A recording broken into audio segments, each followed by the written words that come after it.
सवाल मेरा यह है कि पीएम मोदी का ट्वीट सामने आया, बड़ा बयान सामने आया, पीएम मोदी ने सख्ती दिखाई, एस जयशंकर का बड़ा बयान सामने आया, विदेश मंत्री हैं वो, उनकी ओर से भी बहुत सारी बातें कही गई चरमपंथ को लेकर के, ट्रूडो सरकार के रवैये को लेकर।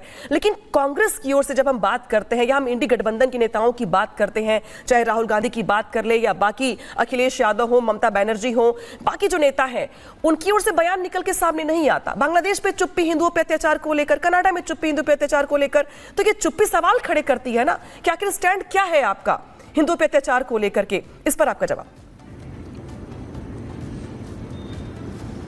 अनामिका जी, आपने जो पूछा है सवाल, ये सवाल बनता नहीं है, क्योंकि कांग्रेस हो कोई भी पार्टी हो, जब देश की अस्मिता का सवाल आता है तो पूरा देश यूनाइटेड है, उसमें कोई प्रश्न नहीं है। अभी दीपक बोरा जी ने इतनी बढ़िया बात बताई ट्रूडो के बारे में, आपको ध्यान होगा इंदिरा गांधी, बोरा साहब अभी एक्सप्लेन करेंगे, इंदिरा जी के टाइम भी इसके पिताजी जब प्रधानमंत्री थे, जब वो भी यही करते थे, खालिस्तानियों को प्रमोट करते थे, और उसका परिणाम हमको इंदिरा जी को खोना पड़ा। तो ये जब भारत देश मजबूत होने लगता है तो कुछ विदेशी शक्तियां, आपने चाइना और पाकिस्तान का उदाहरण दिया, ये साजिशें रचते हैं कैसे कैसे भारत को कमजोर किया जाए। इसमें अगर हम चर्चा करेंगे कि इंडिया अलायंस नहीं कर रहा, ये कर रहा, अगर हम पॉलिटिकली इसको डिवाइड करने का प्रयास दिखना तो चाहिए ना, दर्शकों को दिखाई दे, आपके वोटर्स को दिखाई दे, आपके वोटर्स को भी दिखाई दे, बाकी जो दर्शक है वो भी जाने समझे कि भाई राहुल गांधी का ये स्टैंड है, उन्होंने ये बात कही, अखिलेश यादव ने ये बात कही, तो स्टैंड तो दिखना चाहिए ना। अब अगर आप कह रहे हैं कि नहीं ये तो मान लिया जाए, तो मान कैसे लिया जाए?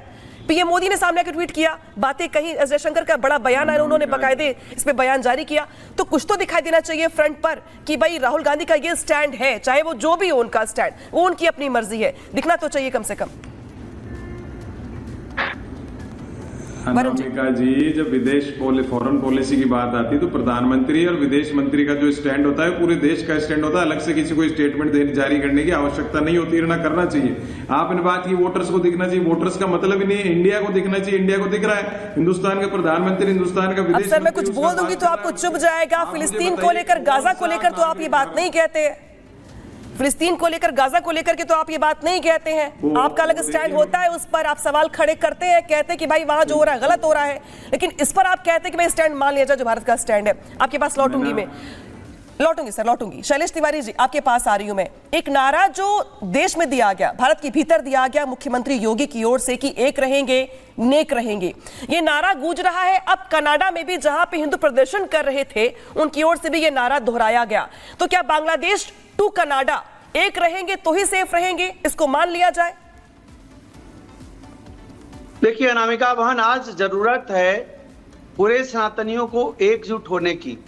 जब तक से आप एकजुट नहीं होंगे तब तक आपको लोग कमजोर समझेगा। जब आप एक होंगे तो आप सबको परास्त कर सकते हैं।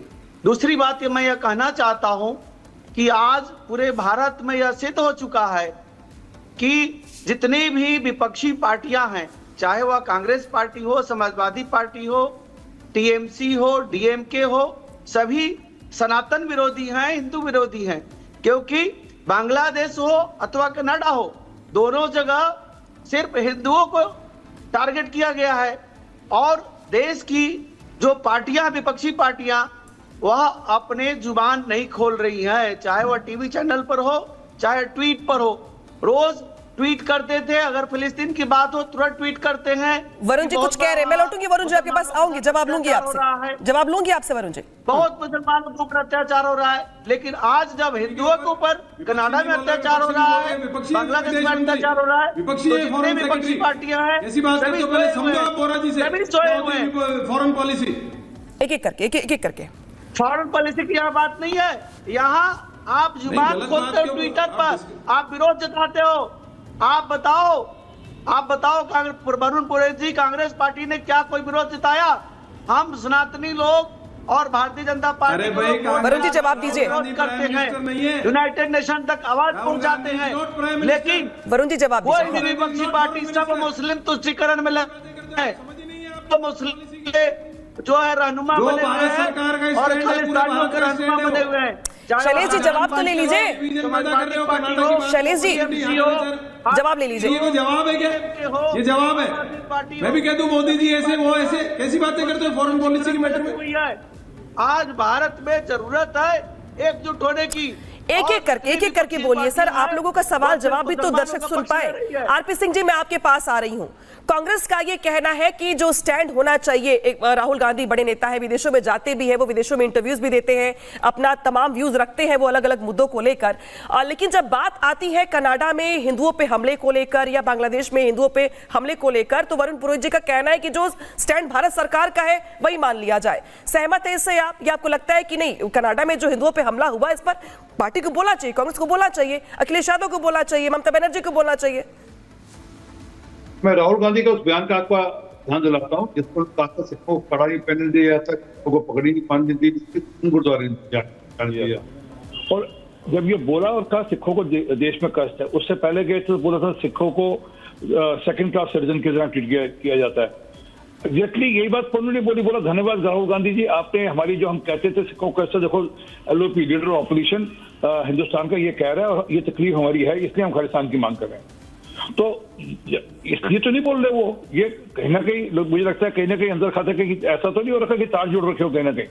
ये तो हिंदुओं के मंदिर पर हुआ, वहां पर एक जो खालसा जवान लग रहा था उस पर हमला हुआ। एक अक्षर तो बोलते नहीं बोलेंगे, क्योंकि मैंने कहा ना कारण है। अब एक स्टेटमेंट दी थी उन्होंने यहाँ पर जिसमें उन्होंने कहा था India union of state. Amritpal ने रिपीट करी। अरे पुरोहित जी, मैंने आपको टोका नहीं। पुरोहित जी आप बोलना ना, पुरोहित जी बोल लीजिएगा, जवाब दे लीजिएगा, पहले बोल ले, वो आपकी बारी में नहीं बोल रहे थे। हाँ तो अमृतपाल ने कहा एग्जैक्टली हम यही कहते हैं कि इंडिया यूनियन ऑफ स्टेट, इसलिए पंजाब को अपना अधिकार तय करने का हक है। अगेन वर्ड यूज किया उन्होंने। फिर जब कश्मीर पर हमने 370 को रिवोक किया, उसके अगले दिन राहुल गांधी ने कहा कि वहां पर कत्लो वगैरह चल रहा है, खून की नदियां, कुछ ऐसे बोल दिया, खून की नदियां बह रही हैं। एग्जैक्टली सेम बयान इमरान खान ने यूएन में जाकर बोला कि ये लीडर ऑफ ऑपोजिशन है, यहाँ पे नेता है राहुल गांधी विपक्ष के, वो ऐसी बात बोल रहे हैं तो इस वक्त खून की नदियां बह रही हैं, इसलिए चिंता करनी चाहिए। यूएन में उनको कोट किया। तो कहीं ना कहीं सब मामले में दिखता है कि तार जुड़े हुए कहीं ना कहीं। ये तो गाजा के ऊपर, हमास के ऊपर, फलस्तीन के ऊपर सब पे बयान आते हैं कि ये गलत हो रहा है। तो वरुण जी 30 सेकंड में जवाब, फिर मैं परमिंदर जी के पास जाऊंगी। वरुण जी 30 सेकंड में जवाब। वो कह रहे हैं कि गाजा पे जवाब देते हैं आप, बयान देते हैं, राहुल गांधी कश्मीर को लेकर अपनी बात कहते हैं, हर मुद्दे पर कहते हैं, इस पर कुछ नहीं कह रहे जी। भाई हिंदुस्तान में सरकार प्रधानमंत्री मोदी जी की है। मैंने आपको कहा राहुल गांधी प्रधानमंत्री नहीं है। और हिंदुस्तान में कोई बैटर आएगा, पार्लियामेंट का भी सेशन आने वाला 25 नंबर से, उसमें डिस्कशन तो होगा फॉरेन पॉलिसी पे, क्यों नहीं होगा। और हर जियो पॉलिटिकल कंडीशन अलग अलग होती है। बांग्लादेश हमारा टुकड़ा है, कनाडा टुकड़ा थोड़ी है। कनाडा का प्रधानमंत्री कांग्रेस का सदस्य थोड़ी है। इंदिरा गांधी को हमने खोया, हम पागल है जो वहां तार जोड़ेंगे खालिस्तानियों से और फिर हमारे नेता को खोएंगे। मतलब किस प्रकार का आप निम्न स्तर बौद्धिक क्षमता का आप बता रहे हो, मेरी समझ में नहीं आ रहा। जब मैं कह रहा हूं कि ये बात ही मत करिए आप, कनाडा में हिंदू कर रहे हो तो क्या सिखों से हो रहा है, तो क्या हिंदू सिख डेवलप वापस से डिवीजन करना। आरपी सिंह जी मैं आपके पास आऊंगी। आप चाह रहे हो कि कांग्रेस पार्टी के नाम ले लो, भाई किस सिखों का और हिंदुओं का क्यों से डिवीजन दिखा रहे हो आप? आपके ही भारतीयों पे हमला हो रहा है जब तो समझ में आ रही है। बार